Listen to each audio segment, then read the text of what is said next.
नमस्कार किसान भाइयों।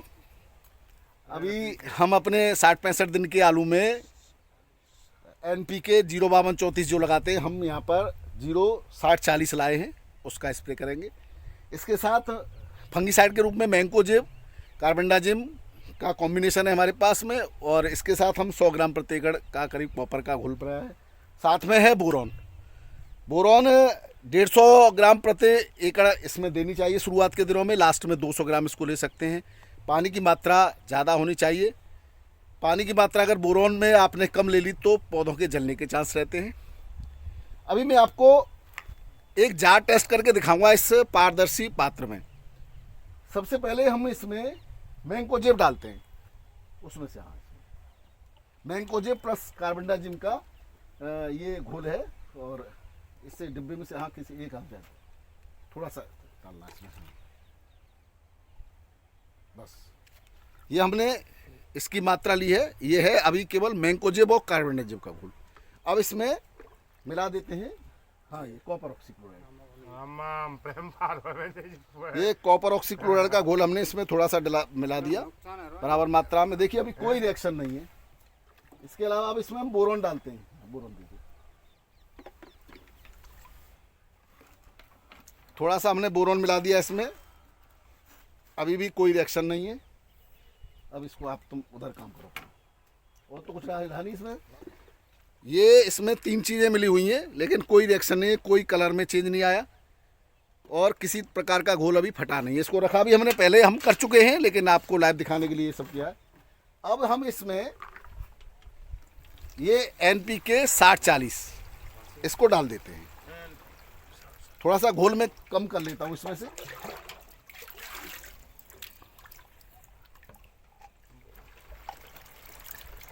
NPK 6040 हमने डाला, एक अनुमानित मात्रा थोड़ी सी डाल दी हमने इसमें। इसके साथ भी घोल में किसी प्रकार का कोई घोल फट रहा, नीचे थोड़ा सा लगा था, लेकिन ये धीरे धीरे घुल जाएगा।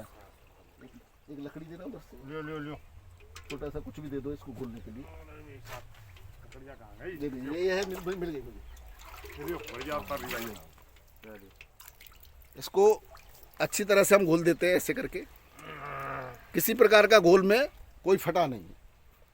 अब हम इसमें ये जो माइक्रोन्यूट मिक्सचर है, जिसमें जिंक है 3% और क्या क्या है, जिंक 3% है, बोरॉन 0.5% है, कॉपर 0.5% है, फेरस 1.5% है, और ये जो हैं इसमें अब ये डालते हैं आपके सामने।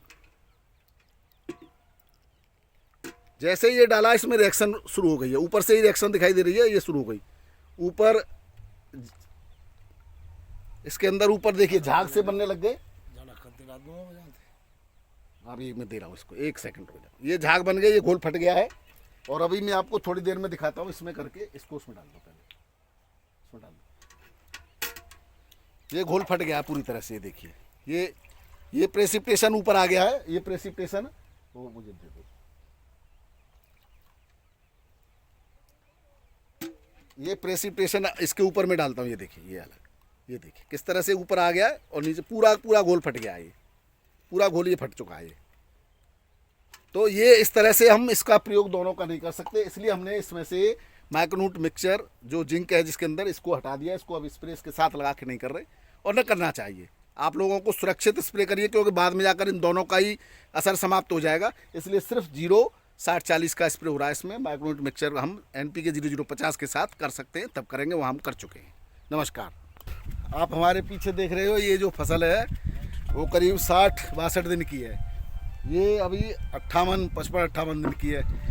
आज हम इसमें स्प्रे करने जा रहे हैं। तो 60-62 दिन पर आपको आलू में क्या लगाना चाहिए वो बताने जा रहा हूँ मैं। तो देखिए, ये आपको दिखा दूँ मैं कैमरा के सामने। ये हमारा स्प्रे का सारा मटेरियल पड़ा हुआ है, और इसमें इस समय जो 60-65 दिन पर जो सबसे ज़्यादा ज़रूरत होती है वो होती है फास्फोरस की, और उसके बाद दूसरा तत्व पोटेशियम।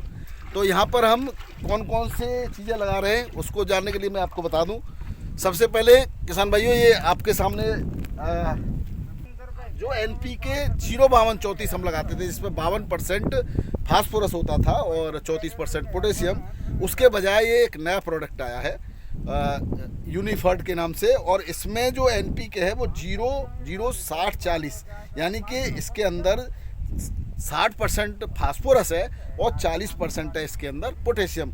तो ये उससे ज़्यादा बेहतरीन काम करेगा। ये 250 ml प्रति एकड़ के हिसाब से इसको लगाया जाता है। तो ये देखिए हमारे पास ये रखे हैं। और इसके अलावा हम अब क्योंकि फसल सुरक्षित है, साफ़ सुथरी है, कोई रोग नहीं है, तो हम प्रोटेक्शन के लिए, ये आपकी फसल आपको दिखाई दे रही होगी, तो हम प्रोटेक्शन के लिए फंगीसाइड का भी प्रयोग करेंगे। और फंगीसाइड की अगर हम बात करें तो फंगीसाइड हमने वही लिया है, प्रोडक्शन में ज़्यादा हैवी फंगीसाइड लेने की आवश्यकता नहीं है। तो मैंकोजेब लिया है हमने। अब ये आपका 1 किलो का पैकेट है सिंजेंटा का, ये जिसके अंदर मैंकोजेब है आपका 88.23% WWI में। तो इसमें इसके अलावा हमने इसमें मैंकोजेब और कार्बनडाजिम, इसका आधा किलो का ये भी लिया है 500 ग्राम का। तो ये 3 एकड़ का जो खेत है, इसमें हम जो है 1 किलो वो ले रहे हैं और आधा किलो मिक्सचर में ले रहे हैं। तो इस तरह से हमने ये लिया है। इसके अलावा इसमें 100 ग्राम प्रति एकड़ के हिसाब से कॉपर ऑक्सीक्लोराइड भी हम लगाएंगे। तो कॉपर ऑक्सीक्लोराइड साथ में हमने यहाँ पे लिया है। और इसके अलावा जो दूसरी चीज़ हम लगा रहे हैं वो वही ये स्टिकर साथ में ज़रूरी है क्योंकि मौसम ऐसा है। और एंटीबायोटिक के तौर पर ये स्टेप्टो प्लस के नाम से ये स्टेप्टोसाइक्लिन है, इसकी पुड़ियाँ हैं।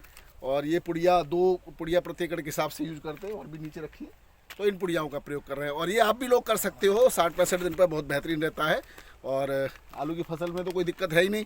जब कभी रोग आ जाता है तो हम NPK वगैरह प्रयोग नहीं करते। ये अलग अलग सब कुछ घोला जा रहा है। इसमें मैंकोजेब, कार्बनडाजिम, इसमें बोरॉन और इसमें कॉपर ऑक्सीक्लोराइड करीब 100 ग्राम प्रति एकड़ के हिसाब से लगेगा, 100-150 ग्राम प्रति एकड़। और ये 500 ग्राम प्रति एकड़।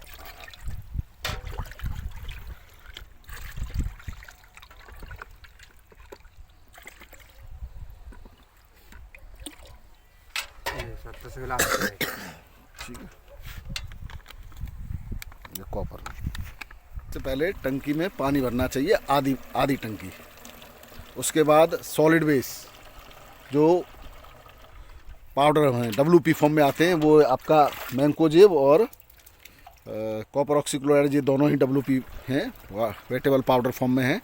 तो इसके बाद उसको डाला जाएगा। इसमें घोल बना रखा है ये, क्या डालो अब जाए घोल है मैंकोजेब के, हम डाल दो, डाल दो जी में, हाँ जी में डाल दो। जामते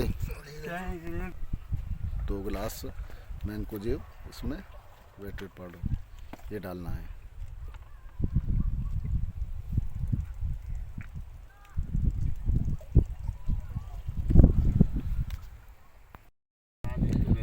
उसके बाद ये डाल दिया बोरॉन, ये भी पाउडर फॉर्म में है इसलिए ये बोरॉन डाल दिया। और उसके बाद लास्ट में हमें माइक्रोन्यूट्रिएंट्स और जितने भी ऑयल बेस्ड हैं वो सब लास्ट में डालने चाहिए। तो रखे हैं वो बाद में हम प्रयोग करेंगे इनका।